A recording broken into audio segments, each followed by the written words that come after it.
Hey, what's up? It's Craig from Dominion Mentoring. Let's take a little ride to meet our newest student, Ricky Amend. This guy is on fire. He's never done a flip before, but he's a realtor working in a shop where they've worked with a lot of investors. Young guys, super smart. He's got a deal over in Catonsville. If you want a local mentor, you've come to the right place. Dominion Mentoring. All right, take a walk through this house in Catonsville and learn how to estimate some repairs. One of the most critical skills that you can learn as a rehabber. All right, here we go. You ready?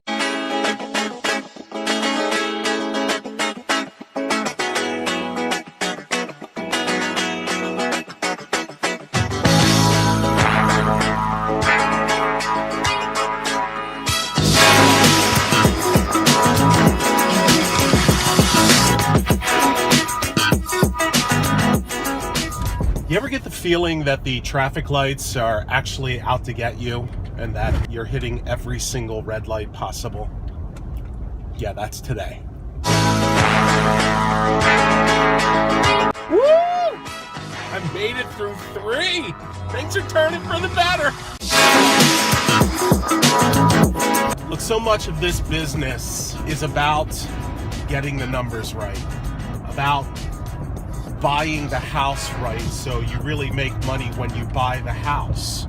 One of the most important things that we do at Dominion Mentoring is we really give the students a solid foundation of numbers. Numbers therapy, baby. How to create a scope of work, starting with permits and demo, and then going all the way to staging.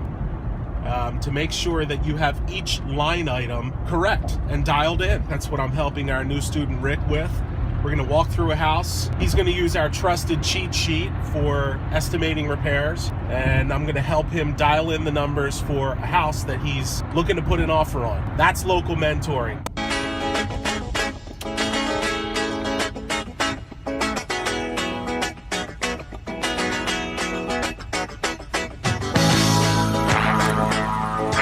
All right, well, here we are in Catonsville, standing here with our new student, Rick. What's up, man? What's happening? It's a good little find you got here. Yeah, it's not bad. Except for the fact that we showed up and there was already like 4 people here, and the agent we just talked to, she says she's already had like 12 showings. It's been on the market for, what, a day? 1 day, yeah. All right, what do you say we go inside this thing and go line item by line item here doing a rehab estimate? Let's go check it out. All right, cool. Okay. Gotta love the ceiling fan. That is a nice touch. Where do you start? In the foyer? Let's start in the basement. You always start in the basement because that's where the bulk of your rehab budget could be. Once you do your framing, all your mechanical guys come in. So let's go over here to the electrical and see what you're working with here. One of the main things you want to take a look at here, you notice we're standing in a basement. It's an unfinished basement, so we're obviously going to be finishing that. We got a house that's beautiful on the outside, but basically grandmom's house on the inside. So we're probably going to be adding some circuits to this box, and here's the cool part here. This box has spaces in it for us to add more circuits. If we want to do some recessed lights, if we want to do the nice kitchen with some pendant lighting, stuff like that. We're good to go in that box right there. No need to switch it out. So we're talking about framing right now. A little framing tip for you. There's actually 2 stages of framing, and most people never ever think about this. You have your rough framing, which is when your guys come out, stud up all the walls, the exterior walls, any interior walls, things like that. But then what happens when your mechanical guys come in and they start drilling through the studs? Your HVAC guy puts up a bulkhead for some duct work, and maybe a drain line goes in with your plumber. Well, those things have to be framed around for the drywall. And if you pay your framing guy for the rough framing all that you owe him, I can assure you he's not going to be very motivated to come back.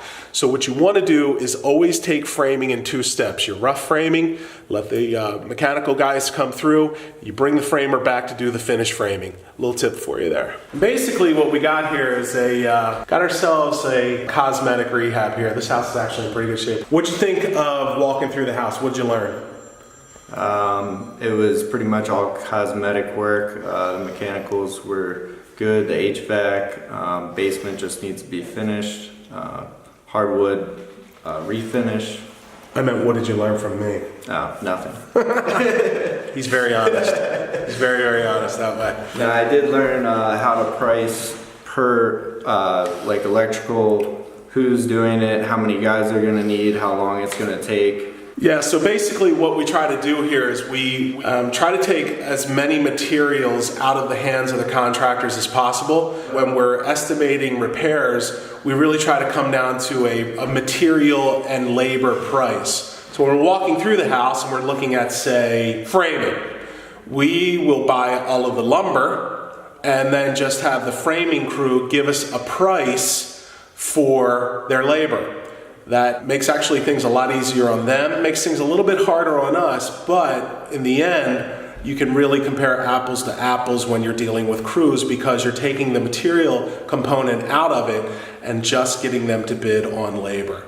So that's a huge learning point, yes? Yep. All right. Woo! I'm just gonna say, there was a big dog that lived in that house, maybe even two. There's a smell in my nose hairs right now that I can tell you it's gonna be in there for a while. But frankly, that smells like money. That's the kind of stuff that'll scare quite a few people away. Well, I tell you what, these are the kinds of great neighborhoods that you look for when you're rehabbing. You want to make sure you're looking at solid homeowner neighborhoods where you have velocity, where you know people absolutely want to live. This is a great first-time home buyer market, great neighborhood, and a house that thankfully doesn't need a ton of work.